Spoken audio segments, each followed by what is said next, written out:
شمار کرنے کا جو چیلنج ہے وہ کسی بھی قسم کی جو آج کاؤنٹنگ ٹیکنالوجی ہے وہ اگر ہم استعمال کر لیں تو تب بھی رب کی نعمتوں کا شمار ہم نہیں کر سکتے. کاؤنٹ نہیں کی جا سکتی. اللہ کا ارشاد وَإِن تَعُدُّوا نِعْمَةَ اللَّهِ لَا تُحْصُوهَا. رب جب ارشاد فرماتا ہے کہ تم شمار کر ہی نہیں سکتے تو پھر ہم کیسے کہہ دیں کہ ان کا شمار کرنا ممکن ہے؟ نہیں ہے. ٹھیک ہے. جب دیکھا جائے اللہ کی نعمتوں کا تو پہلی بات ہے کہ شمار ممکن نہیں ہے. صحیح. پھر یہ ہے کہ ہمارا وجود اور اس وجود کے بعد جو اللہ نے ہمیں زندگی دی، صحت دی، تندرستی دی اور بے شمار نعمتیں ہیں، یہ سب اپنی جگہ نعمتیں ہیں.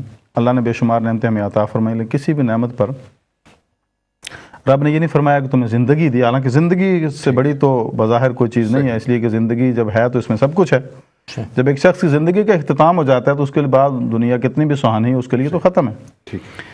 تو اس جیسی نعمت یا کوئی بھی نعمت جو ہمارے لیے بہت قیمتی ہے وہ دے کے اللہ سبحانہ و تعالیٰ نے یہ نہیں فرمایا کہ بڑا میں نے تم پر احسان کیا، حالانکہ یہ احسانات اسی کے ہیں. ٹھیک. حالانکہ یہ سارے احسانات اسی کے ہیں. شیخ سعدی شیرازی رحمۃ اللہ علیہ فرماتے ہیں کہ آپ فرماتے ہیں کہ اللہ کی جو نعمتیں ہیں ان کا شمار کوئی نہیں کر سکتا. آپ فرماتے ہیں کہ سانس لینا جو ہے یہ ایک عمل نہیں ہے، دو عمل ہیں. ٹھیک. ایک یہ ہے سانس لینا، to breathe in and to breathe out. ٹھیک. یہ دونوں نعمتیں ہیں. یہ دو عمل ہیں، یعنی یہ ایک ایکشن نہیں ہے. صحیح. یہ دو ایکشن ہیں، ٹو بریتھ ان اور ٹو بریتھ آؤٹ. اگر اندر سانس لیا اور اس کے بعد نہیں آیا تو پھر بھی زندگی ختم، اور باہر سانس لیا پھر اس کو اندر نہ کھینچ سکا پھر بھی زندگی ختم. تو آپ فرماتے ہیں کہ ہر سانس پہ اللہ کا شکر ادا کرنا واجب ہے. صحیح. تو اب اس کا مطلب یہ کہ ہر سانس جو ہم لیتے ہیں اس پر 2 مرتبہ شکر ادا کرنا واجب ہے. تو کون کاؤنٹ کر سکتا ہے کہ ہم دن میں 24 آورز میں کتنی مرتبہ سانس لیتے ہیں اور کتنا شکر ادا کرتے ہیں؟ اچھا مصعب، ناممکن ہے. میں علامہ صاحب سے تھوڑا سا اسی بات کو اگر ادھر لے آؤں، اللہ کی نعمتیں گنی نہیں جا سکتی. صحیح. اور فرمایا مفتی صاحب نے کہ اللہ نے اپنی اتنی نعمت عطا فرمائی، کسی نعمت کے دینے پہ احسان نہیں جتلایا. کیا کوئی ایسی نعمت ہے جس کے دینے پہ احسان جتلایا ہو؟ بے شک. خالق کائنات نے اپنی پاک کتاب لا ریب کتاب میں مومنوں پر یہ احسان فرمایا. کسی نعمت کے عطا کرنے پر احسان نہیں جتلایا. نعمتیں بے شمار ہیں. بے شمار ہیں. ٹھیک ہے. لیکن ایک نعمت ایسی ہے کہ اس نعمت کے عطا کرنے پر اس نے احسان جتلایا ہے کہ یہ میرا احسان ہے تم پر، اور وہ یہ ہے کہ میں نے اپنا حبیب تمہیں عطا کیا ہے. صحیح. لقد من اللہ علی المؤمنین اذ بعث فیہم رسولا. سبحان اللہ. کہ یہ مومنوں پر اللہ کا احسان عظیم ہے کہ اس نے اپنا محبوب انہیں عطا کیا. یعنی سرکار دو عالم علیہ السلام کی بعثت، سرکار کی تشریف آوری کو اللہ نے نعمت سے تعبیر فرمایا. ٹھیک کیا. بے شک. بلکہ احسان فرمایا اور احسان جتلایا، اور بلکہ نعمت ہی نہیں، حضور سید عالم صلی اللہ علیہ وسلم کی ذات اقدس اللہ کی سب سے بڑی نعمت، نعمت عظما. ٹھیک. سبحان اللہ.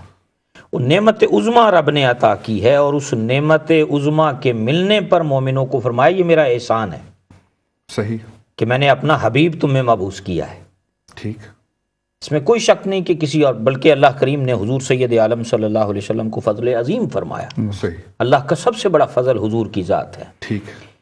رب کی سب سے بڑی نعمت حضور کریم علیہ السلام کی ذات ہے، نعمت عظما.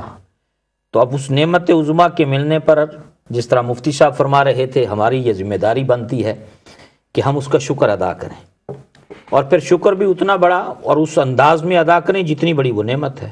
تو کیا یہ محافل میلاد اللہ کی اس نعمت کے شکر ادا کرنے کا ایک انداز ہے؟ جی محافل میلاد اللہ کی اس نعمت کو یاد کرنا اور اس کا تذکرہ کرنا. جو اللہ کی نعمت اس کا تذکرہ بھی تو کرنا چاہیے. اس کا بھی اس کی ہدایت ہمیں قرآن پاک سے ملتی ہے. پہلی بات تو یہ ہے کہ اللہ سبحانہ و تعالیٰ کا ارشاد اکرامی، اللہ تعالیٰ نے ارشاد فرمایا قل بفضل اللہ وبرحمتہ فبذلک فلیفرحوا وهو خیر مما یجمعون. زیادہ وقت نہیں ہے یہاں تفاصیل میں جانے کا، ورنہ ہر لفظ جو ہے ایک تفصیل کا متقاضی ہے. ٹھیک. اللہ کا ارشاد ہے قل بفضل اللہ وبرحمتہ. اے حبیب اپنے ان غلاموں کو بتا دیجئے کہ جب اللہ کا فضل اور اللہ کی رحمت تم پر نازل ہو فلیفرحوا، تو پھر خوشی کا اظہار کیا کرو. سبحان اللہ. هو خیر مما یجمعون. اور اس خوشی کے اظہار کے راستے میں جو تم سپینڈ کرو گے یا فائننس ہے وہ اس سے بہتر ہے جو تم نے جمع کر رکھی ہے. سبحان اللہ. اب اسی کو ہم قرآن پاک سے رہنمائی حاصل کریں. اللہ نے ارشاد فرمایا اس آیت مبارکہ میں 2 لفظ ہماری توجہ کے متقاضی ہیں. ٹھیک ہے. قل بفضل اللہ و برحمتہ، اللہ کا فضل اور اللہ کی رحمت. اللہ سبحانہ و تعالیٰ کا ارشاد فضل کے سلسلے میں، اللہ کا ارشاد گرامی یا ایھا النبی انا ارسلناک شاہدا و مبشرا و نذیرا و داعیا الی اللہ و باذنہ و سراجا منیرا وبشر المؤمنین بان لهم من اللہ فضلا کبیرا. سبحان اللہ. اب یہ قرآن پاک صحیح اسٹیبلش ہو گیا کہ نبی پاک صلی اللہ علیہ وسلم کی تشریف آوری اللہ کا فضل عظیم ہے، فضل کبیر ہے. دوسری بات اللہ سبحانہ و تعالیٰ کا ارشاد گرامی رحمت کے سلسلے میں، اللہ کا اس آیت گرامی میں رب ارشاد فرماتے ہیں قل بفضل اللہ و برحمتہ، اس میں بھی ہو گیا فضل بھی تو اس آیت مقدسہ جو میں نے تلاوت کرنے کا شرف حاصل کیا، اور رحمت کے سلسلے میں مشہور معروف ہر شخص کی زبان پہ اللہ کا ارشاد گرامی وما ارسلناک الا رحمۃ للعالمین، کیا پیارے ہم نے آپ کو سارے جہانوں کے لیے، عالمین کے لیے رحمت بنا کے بھیجا. اب اللہ کی رحمت فضل بھی آ گیا، رب کی رحمت بھی آ گئی، اور اللہ کا ارشاد ہے کہ خوشی کا اظہار کیا کرو. سبحان اللہ. اب نبی پاک علیہ السلام کی ذات پاک کی صورت میں ہمیں اللہ کا فضل بھی میسر آیا اور رحمت بھی رب کی رحمت بھی ملی، تو اب تو ہم پر خوشی منانا تو واجب ہو گیا نا. فَلْيَفْرَحُوا، صحیح، اب ہم پر خوشی منانا واجب ہے. اب یہ آگے چل کے دیکھیں گے ہم کہ خوشی منانے کے انداز کیا ہے، جنیاں لگانا، طریقہ کار کیا ہے. بہرحال یہ اللہ کا فضل، اللہ کی رحمت، اور اس پر خوشی منانا یہ رب کا ارشاد ہے. اس کو محفل میلاد کے نام سے کیوں تعبیر کی جاتی ہے؟ میلاد کیوں کہا جاتا ہے؟ کوئی میلاد کا لفظی معنی تو یہی ہے، یعنی کسی کی مولد، پیدائش، اور برتھ جو ہے، برتھ ڈے، جس طرح کہ آج ہر بندہ اکثر منائی جاتی ہے. یہ لفظ میلاد جو ہے نا، یہ اس قدر خاص ہو گیا آقا علیہ السلام کے ساتھ کہ اب کسی دوسرے کے لیے یہ لفظ استعمال کیا جائے تو ٹیکنیکلی تو شاید درست ہو، لیکن عرفاً یہ درست نہیں ہے. جب میلاد کا لفظ ذکر کیا جاتا ہے تو اہل محبت کی توجہ نبی پاک علیہ السلام کی اس دنیا میں تشریف آوری کی طرف جاتی ہے، اور یہ لفظ آقا علیہ السلام کے ولادت باعث سعادت کے ساتھ اب خاص ہو گیا ہے. صحیح. آقا علیہ السلام کا تشریف لانا، آپ کی پیدائش، آپ کے اس دنیا میں آنا، یہ میلاد ہے. صحیح. اور پھر اس کے بعد یہ میلاد کا وسیع مفہوم جب ہم کہتے ہیں محفل میلاد، تو ذہن میں فوری طور پر یہ بات گھوم جاتی ہے کہ ایسی محفل جس کا آغاز تلاوت کلام پاک سے ہوگا، آقا دو عالم صلی اللہ علیہ وسلم کی بارگاہ میں حضور کی جو برتھ ڈے ہے اس کو سیلیبریٹ کرنا، کمیموریٹ کرنا، اور اس میں خوشی کا اظہار کرنا. اب دوسری خوشی کے اظہار کے لیے بھی ہم قرآن پاک سے رہنمائی لیتے ہیں، بجائے اس کے کہ ہم کسی اور طرف چلیں. اور بعض لوگ جن کو کچھ اور حوالہ جات یا کچھ ریفرنسز پسند نہیں ہیں، اور جو قرآن پاک سننے کے زیادہ شوقین ہیں، ہم قرآن پاک سے اپنی بات کو آگے بڑھاتے ہیں. اللہ سبحانہ و تعالیٰ کا ارشاد گرامی جب خوشی منانے کا وقت آتا ہے، اللہ کی نعمتوں کو جب رب کوئی نعمت بندے پر فرمائے تو اس کا اظہار کا، اس کے رسپانس کا، شکر کا طریقہ کار کیا ہونا چاہیے. سورہ والضحیٰ میں اللہ سبحانہ و تعالیٰ کا ارشاد گرامی وَأَمَّا بِنِعْمَتِ رَبِّكَ فَحَدِّثْ، سبحان اللہ. کہ جب رب سبحانہ و تعالیٰ تم پہ اپنی نعمتیں فرمائے تو کیا خاموش رہا کرو، کیا منہ بسور لیا کرو، کیا ہانڈیاں الٹی کر دیا کرو، کیا جو چراغ جلتے ہیں ان کو بھی بجھا دیا کرو؟ نہیں. اللہ ارشاد فرماتا ہے اما بنعمت ربک فحدث، اس کا چرچا کیا کرو، اس کا تذکرہ کرو، ہاں اس کو پبلسائز اٹ ویل. تو اس کا مفہوم یہ ہے کہ جتنی تمہاری استطاعت ہے، استطاعت بھر اس کا چرچا کرو، گھر میں بھی، احباب میں بھی، محافل میں بھی، پبلک میں بھی. خوشیاں مناؤ، مسرت کا اظہار کرو، رب کی نعمت ہے. اب یہ رب کا ارشاد ہے نا کہ جب رب کی کوئی نعمت ہو اس کو چرچا کیا کرو. اب یہ نعمت بھی ثابت ہے کہ آقا دو عالم صلی اللہ علیہ وسلم کا وجود گرامی ہم کائنات پر سب سے عظیم نعمت ہے. اب اس کو کیسے چھپایا جا سکتا ہے، اس کا تذکرے سے بیگانہ کیسے رہا جا سکتا ہے؟ محفل میلاد کسی ایک موسم کی بات نہیں ہے، یہ زندگی کی ہر سانس کے ساتھ چلتا ہے. اور زبان تا بابد درد ہاں جائے گیر، ثنائے محمد بابد دل پذیر.